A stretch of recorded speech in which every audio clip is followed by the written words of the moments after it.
Hello everyone, how's it going? So for this month's safety training, we are gonna go back to whatever normal was for us. And so with that being said, the safety topic for this month is heat training as well as respectful workplace. And so we'll jump right into heat training. First things first, we're gonna talk about a few facts. Since 1936, according to the National Safety Council, 30,000 people have died from heat-related illness. So on average, 384 people die each year from a heat stroke. Don't use the feeling of thirst as an indicator that you need to consume water. You can deplete as much as 30% of your body's water before you even begin to start to feel thirsty. Drink plenty of water before, during, and after any time spent during the heat. So let's talk a little bit about body heat. There are two main ways in which your body can produce heat. Metabolic heat as well as environmental heat. So metabolic heat is the heat when the body generates heat through the digestion of food, working, exercising, any type of strenuous activities of such nature. Environmental heat is when the body absorbs heat from the surroundings, so from like the sun, from a heater on your desk, and things of that nature. So heat exhaustion. This occurs when the heart and vascular system do not respond to high temperatures and the mechanisms of our body uses to cool itself fails, right? So in other words, your own mechanisms to cool itself off isn't working properly.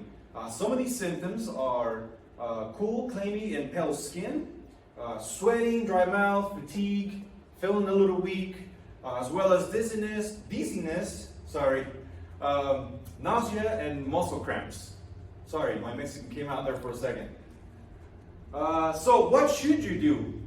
If you suspect that someone is suffering from heat exhaustion, you need to get them to a cool spot. You need to lay the person down. You need to elevate the feet, loosen the clothing a little bit respectfully, and also you need to give cool and not ice water. This is very important, to give room temperature water. So some contributing factors are alcohol consumption, caffeine, certain medications, previous heat stroke, your age, as well as several days of sustained exposure to heat temperatures. Heat cramps. These are super painful. I know if you guys ever suffered one of these, you know exactly what I'm talking about. These occur when large volumes of water are consumed without adequate or salt replacement. Usually resolves after an electrolyte beverage, and there's numerous types and flavors that you can actually get nowadays. So it's an easy way to combat the symptoms. This is the most severe form of heat-related illness, which is heat stroke. If you suspect that somebody is having a heat stroke, this is an actual medical emergency, so you need to call 911 immediately. This is often fatal, but the good news is that this is actually fairly easy to prevent. So what are the symptoms of heat stroke? Altered or mental state, confusion, delirious, lack of sweating, body temperature that exceeds 105 degrees. So in this one, know your teammates, you know your coworkers, you know yourselves.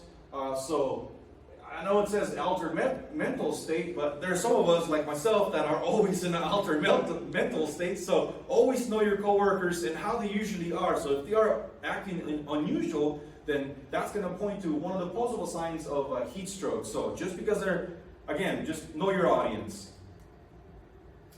So treatments, again, like I said, this is a very serious medical condition. So if you suspect somebody's having a heat stroke, you're going to want to call 911 immediately. Cool the body, pour cool water over the person, not ice water, just cool water, and place an ice pack behind the neck or under your arms. So prevention, spending time in air-conditioned environments. I'm very lucky. I'm usually in the office with an air-conditioned environment, but I know some of you technicians or salesmen that are out in the field may not have this luxury. Technicians, if you guys are on a service call and you're starting to feel, hot or dehydrated or dizzy, please take a break, go onto your service truck and turn the AC on and try to cool off. Increase your water intake. If you know you're going to be out in the field, Try to drink non-caffeinated fluid intake. If you do choose to drink Red Bulls, Monsters, whatever the case may be, just make sure that you're also consuming fresh water. Also, monitor your urine output. Sorry, not input, output. Okay, so up in the screen now, I hope you guys can see this. It's just a quick chart that shows the symptoms between heat exhaustion and as well as heat stroke.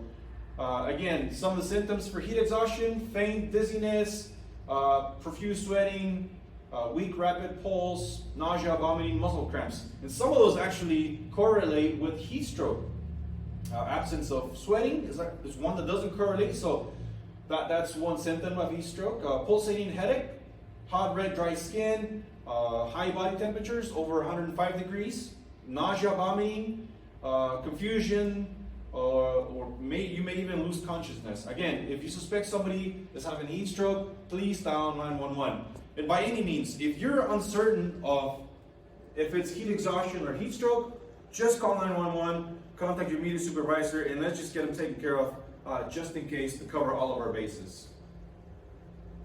And that concludes heat safety training. So now we're going to move on to a respectful workplace training.